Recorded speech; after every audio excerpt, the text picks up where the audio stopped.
أعوذ بالله من الشيطان الرجيم ويوم يعض الظالم على يديه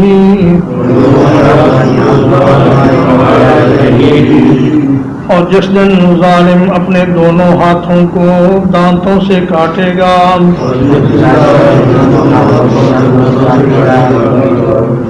یقول یا لیتنی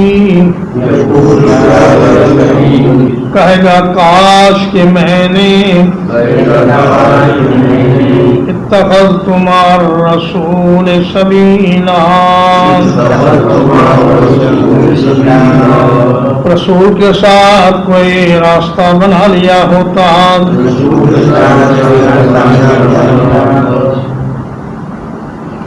قیامت کے مختلف مناظر اللہ پاک پیش فرما رہے ہیں. 3 مناظر کا ان آیات میں ذکر ہے. پہلا منظر تو وہ تھا کہ وَيَوْمَ تَشَقَّقُ السَّمَاءُ بِالْغَمَامِ وَنُزِّلَ الْمَلَائِكَةُ تَنزِيلًا کہ آسمان پھٹے گا، بادل سائبانوں کی طرح اس میں سے نکلیں گے اور ان سائبانوں میں فرشتے جماعت در جماعت زمین پر اتارے جائیں گے. دوسرا منظر یہ ہے کہ ظالم اپنے دونوں ہاتھوں کو اپنے دانتوں سے کاٹے گا حسرت اور ندامت کے ساتھ. انسان کے ہاتھ سے جب وقت نکل جاتا ہے اور کامیابی کا موقع اس سے دور چلا جاتا ہے تو پھر وہ اپنی انگلیوں کو کاٹتا ہے اور اپنے دانت چباتا ہے، اپنے ہاتھوں کو کاٹتا ہے. یہ کیفیت اس دن بڑی شدید صورت میں کفار کی ہوگی کہ وہ جب دیکھیں گے کہ اب تو دنیا میں واپس جانے کا بھی موقع نہیں اور کوئی نیک کام کرنے کا بھی موقع نہیں اور تو زندگی ملی تھی اس میں کچھ کیا نہیں، تو وہ پھر اپنے ہاتھوں کو اپنے دانتوں سے کاٹے گا اور کہے گا کاش میں نے رسول اللہ صلی اللہ علیہ وسلم کے ساتھ راستہ اپنا لیا ہوتا، یعنی ان کے راستے پر میں بھی چل جاتا، اپنی زندگی میں میں ان کے طریقے کو اپنا لیتا تو آج میرے ساتھ یہ برے حالات نہ ہوتے. تو رسول اللہ صلی اللہ علیہ وسلم کی اطاعت، آپ کا طریقہ سب سے پہلے تو معلوم کیا جائے کہ آپ کا طریقہ تھا کیا. وہ کہاں سے ملے گا؟ قرآن مجید سے اور حدیث رسول صلی اللہ علیہ وسلم سے. پھر معلوم کرنے کے بعد اس طریقے پر عمل کیا جائے اور رسول کریم صلی اللہ علیہ وسلم کے نقش قدم پر چلا جائے، تب انسان کی نجات ممکن ہے. یا ویلتا ہائے میری بربادی، لیتنی لم اتخذ فلانا خلیلا کاش میں نے فلاں شخص کو اپنا دلی دوست نہ بنایا ہوتا. یا ویلتا اصل میں یا ویلتی ہے، ویلتن کو یا متکلم کی طرف مضاف کیا گیا ہے اور اس کا معنی ہے ہائے میری بربادی اور تباہی اور ناکامی. کاش میں نے فلاں فلاں برے انسان کو اپنا دوست نہ بنایا ہوتا. رسول اللہ صلی اللہ علیہ وسلم فرماتے ہیں کہ الرجل علی دین خلیلہ فلینظر احدکم من یخالل. فرمایا کہ آدمی اپنے دوست کے دین پر ہوتا ہے اور جو طریقہ کار، جو طور طریقے دوست کے ہوتے ہیں وہی بالعموم آدمی کے اپنے بھی ہو جاتے ہیں. اور جن لوگوں میں انسان کا اٹھنا بیٹھنا ہوتا ہے اسی طرح کی عادات اس آدمی میں بھی پیدا ہو جاتی ہیں جو ان میں اٹھتا بیٹھتا ہے. فرمایا بڑی احتیاط کیا کرو، دیکھا کرو کہ تم کس کے ساتھ مل رہے ہو، کس کو اپنا دوست بنا رہے ہو، کس کے پاس تمہارا اٹھنا بیٹھنا ہے۔ اور کہا گیا ہے کہ یار بد مار بد سے بھی برا ہے، یعنی برا دوست برے سانپ سے بھی زیادہ برا ہے، اس لیے کہ سانپ اگر کاٹے گا تو صرف دنیا کی زندگی خراب کرے گا،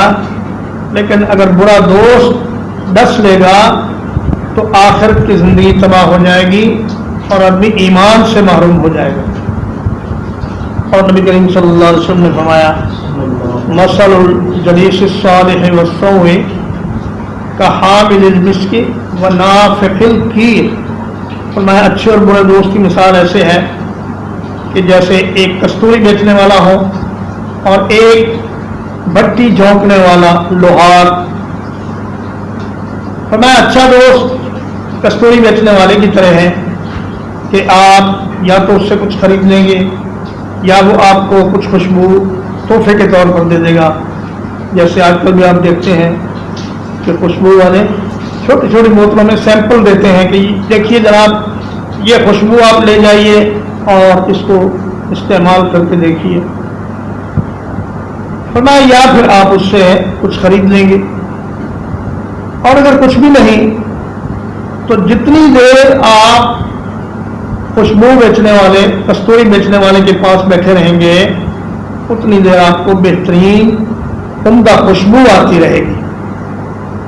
اور برا آدمی بھٹی کے جھونکنے والے کی طرح ہے کہ یا تو اس کی چنگاریاں اڑ کر آپ کے کپڑوں کو جلائیں گی یا پھر اس کی سخت بدبو آپ کی اور دھواں یہ آپ تک پہنچے گا اور آپ کو اس سے نقصان ہوگا۔ تو آدمی اس دن بڑی حسرت کا اظہار کرے گا کہ اے کاش میں نے یہ افسانہ ڈرامے نہ دیکھے ہوتے، میں نے یہ عشقیہ اشعار نہ سنے ہوتے،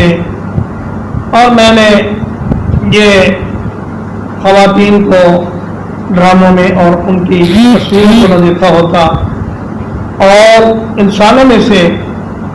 بعض شیطانوں کو اپنا دوست نہ بنایا ہوتا، اور نہ ہی ایسے برے دوست میں نے اختیار کیے ہوتے جنہوں نے مجھے تباہ و برباد کر دیا۔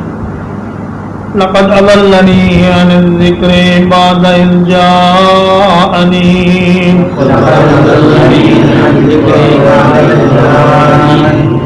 بلا شبہ اس نے مجھے نصیحت سے بھٹکا دیا اس کے بعد کہ وہ میرے پاس آئی۔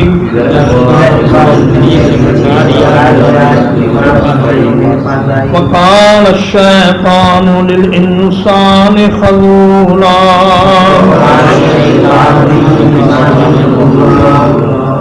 اور شیطان ہمیشہ انسان کو چھوڑ جانے والا ہے۔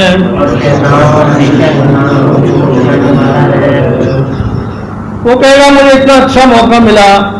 قرآن مجید سمجھانے والے سکھانے والے میرے آس پاس تھے، لیکن میں نے نہ اللہ کی اس نصیحت کو سنا، نہ سمجھا، نہ پڑھا، نہ اس پر عمل کی کوشش کی، اور آج میں اللہ کی ناراضگی کا شکار ہو کر مصیبتوں میں پڑا ہوا ہوں۔ فرمایا کہ شیطان جو ہے یہ انسان کو ہمیشہ برے وقت میں چھوڑ جاتا ہے، جیسا کہ اللہ تعالیٰ نے سورۃ الحشر کی آیت نمبر 16 میں فرمایا کہ کمثل الشیطان اذ قال للانسان اکفر فلما کفر قال انی بریء منک انی اخاف اللہ رب العالمین۔ شیطان پہلے تو انسان کو برے راستے پر لگاتا ہے، پھر جب آدمی بری طرح اس برائی میں غرق ہو جاتا ہے تو شیطان اس سے الگ ہو جاتا ہے اور کہتا ہے کہ بھائی میرا تیرا کوئی تعلق نہیں، میں تو اللہ سے ڈرنے والا ہوں، تو جان اور تیرا کام جانے۔ تو شیطان شطن سے ماخوذ ہے، شطن کا معنی دوری بھی ہے اور گمراہی بھی ہے۔ تو شیطان انسانوں میں بھی ہوتے ہیں اور شیطان جنات میں سے بھی ہوتے ہیں، دونوں طرح کی شیاطین سے اللہ کی پناہ مانگنی چاہیے۔ وقال الرسول یا ربی، اور کہے گا رسول اے میرے رب، ان قوم اتخذوا هذا القرآن، بلا شبہ میری قوم نے بنا لیا اس قرآن کو مہجورا، چھوڑا ہوا۔ یہ شکایت رسول اللہ صلی اللہ علیہ وسلم نے دنیا میں کی یا آخرت میں کریں گے؟ آیت کریمہ میں دونوں طرح کا احتمال موجود ہے کہ اللہ کے نبی نے اللہ سے گزارش کی کہ یا اللہ میری قوم نے، قریش نے اس قرآن مجید کو چھوڑ دیا، اور دوسرا معنی اس کا یہ ہے کہ قیامت کے دن اللہ کے نبی صلی اللہ علیہ وسلم اللہ کی سب سے بڑی عدالت میں یہ درخواست کریں گے کہ یا اللہ میری قوم نے اس قرآن مجید کو عملاً چھوڑ دیا تھا، نہ اس کو پڑھا، نہ اس کو سمجھا، نہ اس پہ عمل کیا۔ قوم سے مراد سب سے پہلے تو قریش مکہ ہیں، پھر اس کے بعد قیامت تک آنے والے جتنے بھی رسول اللہ صلی اللہ علیہ وسلم کی نبوت اور رسالت کو جاننے والے اور جن تک آپ کا پیغام پہنچا ہے وہ سارے کے سارے امت دعوت میں شامل ہیں۔ تو قرآن مجید کو آج ہم نے واقعی عملاً چھوڑ رکھا ہے۔ کئی دن گزر جاتے ہیں ہم قرآن مجید کو کھول کر نہیں دیکھتے، اور ہم نے قرآن مجید کو بڑے اچھے کاغذ میں چھاپ کر یا چھپا ہوا خرید کر بڑے خوبصورت غلاف میں اس کو سنبھال کر رکھا ہوا ہے، یا بیٹیوں کو جہیز میں دے دیتے ہیں، لیکن کوئی بھی شخص اس کو پڑھنے اور سمجھنے کے لیے تیار ہے۔ اور لوگ نادرہ قرآن پڑھتے ہیں، حفظ بھی کر لیتے ہیں، لیکن جانتے نہیں کہ اس میں لکھا کیا ہے۔ دنیا کی کوئی بھی کتاب جو دوسری زبان میں ہو اس کو اس وقت تک نہیں پڑھا جاتا جب تک اس کے الفاظ کے معانی آپ کو معلوم نہ ہو، ورنہ پھر پڑھنے کا فائدہ ہی کوئی۔ تو قرآن مجید کو سمجھنا کہ اللہ نے ہمیں اس میں کیا فرمایا ہے یہ بہت ضروری ہے۔ اگر کوئی آدمی قرآن کو سمجھے نہیں تو وہ اس پر عمل کیسے کرے گا؟ قرآن مجید کے ہم پر 4 حقوق ہیں۔ پہلا حق تو یہ ہے کہ ہم اس کو خود پڑھیں، اور دوسرا حق یہ ہے کہ دوسروں کو پڑھائیں، اور تیسرا حق یہ ہے کہ اس کے معانی اور مطالب اور تفسیر کو سمجھیں اور ترجمے کو سمجھیں، اور چوتھا حق یہ ہے کہ ہم اس پر عمل بھی کریں۔ جب تک انسان پڑھے اور عمل نہ کرے تب تک یہ قرآن اس کو کچھ فائدہ نہیں دے سکتا۔ وَكَذَلِكَ جَعَلْنَا لِكُلِّ نَبِيٍّ، اسی طرح بنایا ہم نے ہر ایک نبی کے لیے عدوًّا مِّنَ الْمُجْرِمِينَ، دشمن مجرموں میں سے، وَكَفَىٰ بِرَبِّكَ هَادِيًا وَنَصِيرًا، اور کافی ہے تیرا رب ہدایت دینے والا اور مدد کرنے والا۔ فرمایا اے میرے نبی آپ پریشان نہ ہو، آپ سے پہلے بھی جتنے انبیاء گزرے ہیں ان کی مخالفت بھی مجرم لوگوں نے بہت کی ہے، اور اگر آپ کی بھی کر رہے ہیں تو آپ پریشان نہ ہوں، بلکہ آپ اپنی کامیابی کا یقین دل میں رکھیں۔ اور ہادیم و نصیرہ میں 2 بہت بڑی خوشخبریاں ہیں رسول اللہ صلی اللہ علیہ وسلم کے لیے۔ ایک تو یہ کہ یہ لوگ اگر آج نہیں مان رہے تو انہی کی آئندہ نسلیں آپ کی اس دعوت کو مانیں گی، جیسا کہ رسول اللہ صلی اللہ علیہ وسلم فرماتے ہیں۔ ام المؤمنین سیدہ عائشہ رضی اللہ تعالی عنہا اللہ کے نبی صلی اللہ علیہ وسلم سے روایت کرتی ہیں، انہوں نے پوچھا یا رسول اللہ آپ کے اوپر کبھی احد سے زیادہ مشکل وقت بھی آیا؟ تو فرمایا ہاں اے عائشہ، جب میں طائف کے لوگوں کے پاس گیا تو انہوں نے میری بات ماننے کی بجائے میرے ساتھ بدسلوکی کی، میرے پیچھے لڑکوں کو لگا دیا جن نے میرے اوپر پتھراؤ کیا، اور جبریل امین میرے پاس تشریف لائے اور ان کے ساتھ پہاڑوں کا فرشتہ بھی تھا۔ اس نے کہا کہ اے اللہ کے رسول صلی اللہ علیہ وسلم، اگر آپ چاہیں تو ان دو پہاڑوں کو ہم آپس میں ملا کر طائف والوں کو پیس دیں، لیکن نبی کریم صلی اللہ علیہ وسلم نے فرمایا کہ نہیں،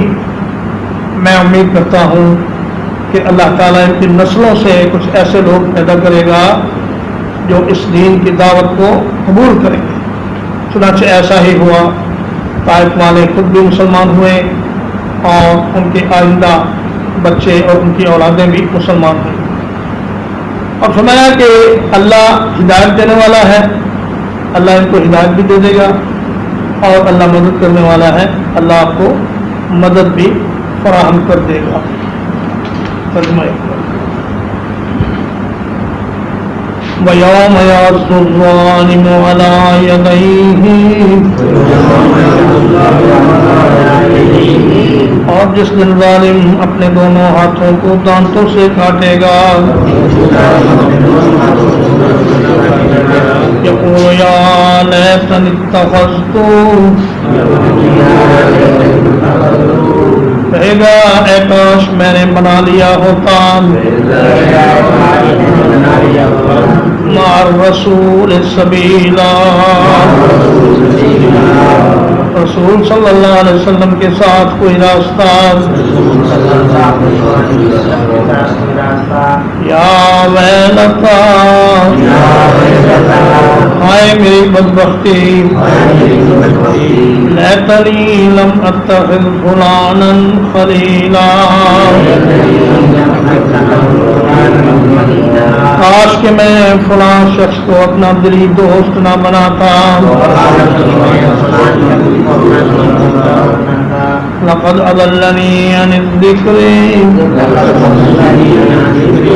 بلا شبہ یقیناً اس نے مجھے نصیحت سے بھٹکا دیا، بعد اذ جاءنی، بعد اس کے کہ وہ میرے پاس آئی، وقال الشیطان للانسان خذولا، اور شیطان ہمیشہ سے انسان کو چھوڑ جانے والا ہے۔ وقال الرسول، اور رسول صلی اللہ علیہ وسلم کہیں گے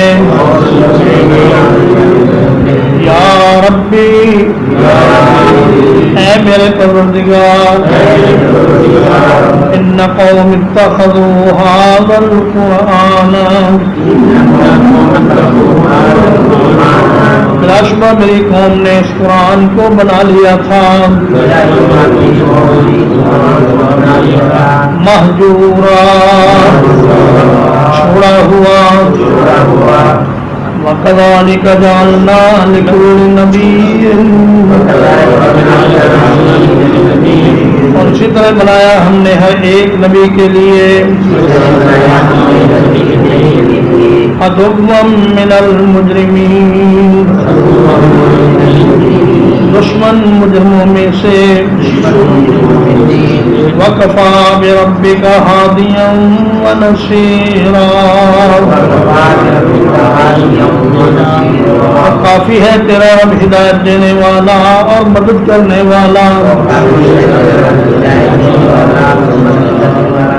وصلی اللہ علی نبینا محمد وآلہ وصحبہ اجمعین۔